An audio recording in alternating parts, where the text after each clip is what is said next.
Tangu Profesa Mohamed Makame Haji, makamu mkuu wa Chuo Kikuu cha Taifa cha Zanzibar SUZA, kama sehemu ya taasisi za umma kutoka Tanzania, tumeshiriki katika tamasha kubwa hili la maonyesho ya biashara ya Japani 2025.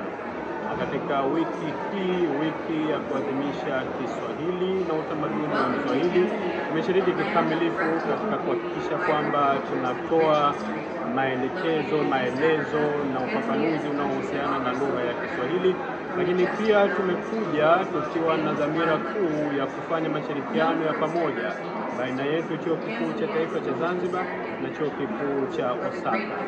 Na mashirikiano haya yatakwenda kuwekwa saini siku ya tarehe 7 mwezi wa 7 2025, ambayo itakuwa ndio kilele cha juma hili la Kiswahili na utamaduni wa Kiswahili. Mashirikiano haya yamekuja kutokana na fursa kubwa inayopatikana kwa Tanzania baada ya milango kufunguliwa baina ya Tanzania na mataifa mengine ya ulimwenguni inayoletwa na serikali yetu ya Jamhuri ya Muungano wa Tanzania, hususan katika awamu ya 6. Rais wetu wa Jamhuri ya Muungano wa Tanzania Dr. Samia Suluhu Hassan ameweka njia kwa taasisi zote za umma pamoja na taasisi binafsi, lakini amefungua milango pia kwa wawekezaji wa kufanya biashara pamoja na wananchi wa kawaida kupata fursa ya kutoka nchini na kwenda katika mataifa mbalimbali.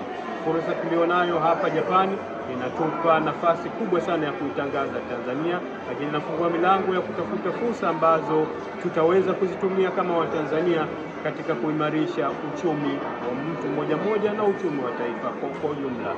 Kuwepo kwetu katika shughuli hii sio tu kunaleta utamaduni katika nchi ya Japani, lakini pia tunabeba yale maarifa na mawazo mbalimbali ambayo yanakwenda kujenga taifa letu na kuendelea kuwa na maendeleo endelevu. Umoja tulionao wa Tanzania unatufanya tujisikie faraja sana, na tunapotoka nje ya mataifa kama tulivyo hivi sasa, inatupa utambulisho wa kipekee kama Jamhuri ya Muungano wa Tanzania, ambao ni kielelezo cha upendo na amani katika bara la Afrika.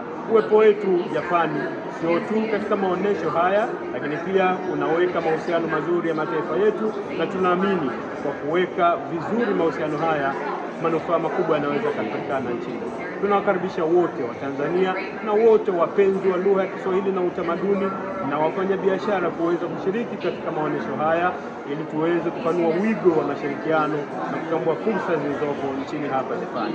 Karibuni sana Japani katika maonyesho ya biashara.